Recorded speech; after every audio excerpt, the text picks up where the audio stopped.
हमारे साथ जो बैठे हुए हैं, मैं सबसे पहले अपनी जो टीम है उसकी इंट्रोडक्शन करा देता हूँ, उसके बाद हम शुरू करते हैं। हमारे साथ सबसे पहले बैठे हैं सरदार सिंह जी। ये राय के बहुत पुराने करता है सरदार रविंदर सिंह राणा, जो समुदाय अपना सिख समुदाय है प्रजापति सर्व समिति का हमारा जो बना हुआ उसकी सेक्रेटरी है सिखों की। और राणा कौर जी बैठी हैं, मिसेज राणा कौर जी हमारी सेक्टर 15 गुरुद्वारे के प्रधान हैं। और गुरप्रसाद सिंह ये हमारे साथ बैठे हैं, सिख समुदाय को रिप्रेजेंट करते हैं और हरियाणा के जो सिख गत्ता एसोसिएशन है उसके प्रधान हैं। मैं अजय जुनेजा हूँ, जुनेजा फाउंडेशन से रिप्रेजेंट करता हूँ और फरीदाबाद के अंदर सिख समुदाय और पंजाबी समुदाय के हमेशा साथ को जानते हैं। आज हमने जो 1 तारीख को 1 नवंबर को ये प्रेस कॉन्फ्रेंस रखी है, इसमें हम चाहते हैं कि जो सिखों के साथ अन्याय हुआ है 1984 के अंदर जो दंगे हुए, सिखों के अगेंस्ट दंगे हुए, उसके अगेंस्ट कोई भी आज 39 साल हो चुके हैं, लेकिन अभी तक कभी भी किसी ने, हम जब सरकार में आएंगे तो सिखों को न्याय दिलवाएंगे, सिखों के साथ हम न्याय किया जाएगा, सिखों को पूरा उनका जितना उनकी जस्टिस मिलेगा। बट आज तक इतने 39 सालों के अंदर कोई जस्टिस नहीं मिल सका। आज तक कोई भी बंदा इनके पास किसी को अरेस्ट नहीं कर सके। पीछे भी एक नाम आया सज्जन कुमार जी का कि इनको अरेस्ट कर लिया, फिर उसके बाद उसको रिहा कर दिया गया। जगदीश टाइटलर का नाम आया, जगदीश टाइटलर के अगेंस्ट जितने केस, इतनी गवाहें, प्रूफ सब कुछ होने के बाद भी कभी आज तक उसको अरेस्ट नहीं किया गया। और जितने भी नाम आए वो सब यही तो हम आपके माध्यम से उठाना चाहते हैं कि जो हो चुका है ना, देखो एक जनरेशन, उसके बाद दूसरी जनरेशन चेंज हो गई है। तो ऐसे तो 47 में भी हमारा बहुत नुकसान हुआ था। आज हमारा प्रेस कॉन्फ्रेंस का ये मुद्दा है कि उनके लिए तो न्याय चाहिए, लेकिन हमें ये घबराहट हो रही है कि जिस देश के अंदर हम रह रहे हैं, क्या ऐसा भीड़ तंत्र फिर दोबारा तो किसी के साथ नहीं करेगा? सिखों की नहीं बात कर रहा मैं, किसी के साथ नहीं होना, किसी के साथ ना हो। और एक ही आपके माध्यम से ये बात भी करना चाहता हूँ, एक भीड़ तंत्र के ऊपर एक कड़ा कानून बनना चाहिए कि ये जो भीड़ होती है इसका सिर मुंह नहीं होता। पॉलिटिकल पार्टियां अपना फायदा उठा के कर लेती है, फिर क्या होता है उस भीड़ में कौन होता है, कोई भद्दा लेके आया है, कोई कौआ, ऐसे लोग भी होते हैं जिन्हें उससे कोई मतलब नहीं है और नशे के अंदर वो गलत काम कर जाते हैं।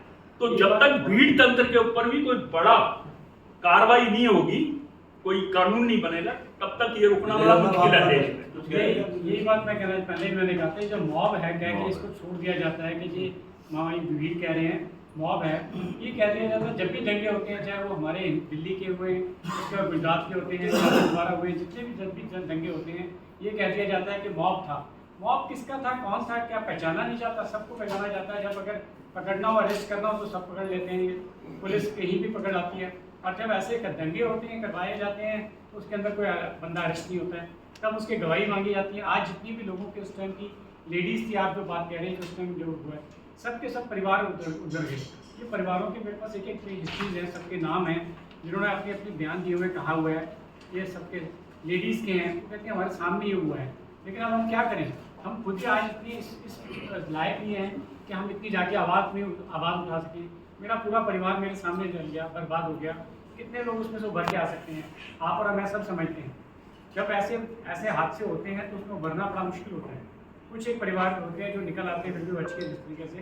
तो आज वो सब लड़ाई लड़ रहे हैं, जिनके घर कुछ लोग छोड़ के चले गए, आधे लोग यहाँ से देश ही छोड़ के चले गए, या जो जिनके साथ दंगे हुए हैं वो यहाँ नहीं रहते, अब उन्होंने छोड़ दिया, दिल्ली भी छोड़ के चले गए लोग, कोई कानपुर से तो कानपुर छोड़ के चला गया, यहाँ से कनाडा में चले गए जी, कहीं चला गया। क्यों कर रहे हैं? हम हिंदुस्तान वाले आज भी आप इंटरनेशनल न्यूज़ किसी भी न्यूज़पेपर में देखो, वो इसी चीज़ को उठा रहे हैं कि सिखों के अगेंस्ट दंगे हुए, सिख उनको आवाज़ उठाते हैं, लेकिन उससे हो नहीं रहा। तो हम ये चाहते हैं कि आज आने वाली पीढ़ी क्या देख रही है और क्या कर रही है, और ये पुलिस ने अपने क्या किया, या एडमिनिस्ट्रेशन या पॉलिटिक्स ने क्या करके दिखाया। तो हम अगर आज भी आवाज़ उठाएंगे, आज 40 साल हो चुके हैं, एक जनरेशन चली गई, दूसरी जनरेशन चली जाएगी, बट उसके अंदर हम जो आने वाली युवा पीढ़ी है उसको ये मैसेज क्या देना चाह रहे हैं, संदेश क्या दे रहे हैं? हम ये ऐसा संदेश देना चाहते हैं कि सब पे जो भी है उस पर कार्रवाई की जाए, जिसके साथ उसको न्याय मिले। आज मैं नहीं चाहता सिर्फ, और हमेशा माइनॉरिटी कमीशन, माइनॉरिटी कम्युनिटी के अगेंस्ट में ही इस तरीके के दंगे होते हैं। तो उसके अगेंस्ट में हम अगर हिंदुस्तान में रहते हैं तो माइनॉरिटीज़ को रहने का उतना राइट है। They are also human beings, democratic country है, डेमोक्रेसी है, उनको रहने का राइट, उनको राइट्स और जितने भी हम इक्वल हुए हैं। और यूथ को मेरे ये मैसेज है कि हमारे को पहले तो सबसे पहले गवर्नमेंट को है इसके अगेंस्ट, जुडिशरी क्यों है कि इसके अगेंस्ट कल्प्रिट्स को सजा देके उनके अगेंस्ट में न्याय क्यों की जाए, और यूथ को है कि किसी भी इस तरीके की इंसान से लड़ाई ना करें। वो भी इंसान है, वो भी इंसान है। किसी भी धर्म को जात बीच में लेके हम इस चीज़ को अपना वो ना बनाएं, मुद्दा बना के लड़ाई झगड़े ना करें, और प्यार से मोहब्बत से ज़िंदगी एक छोटी सी मिली है उसको जी के जाएं। तो अपना हमारा एजेंडा कुछ और है गांधी जी, और जो इनका क्वेश्चन था वो ठीक है, ये पॉलिटिकल पार्टीज की तरीके से पूछ रहे हैं कि ये हम इस चीज़ के लिए हम कहीं बीच में इन्वॉल्व नहीं है कि कांग्रेस को कोई देता ज़्यादा है या बीजेपी को देगा, लेकिन हमारा ये है कि हमें न्याय चाहिए। ये वो सवाल तब आया था जब राणा साहब ने कहा था कि सिखों ने हमेशा बीजेपी को सपोर्ट किया है।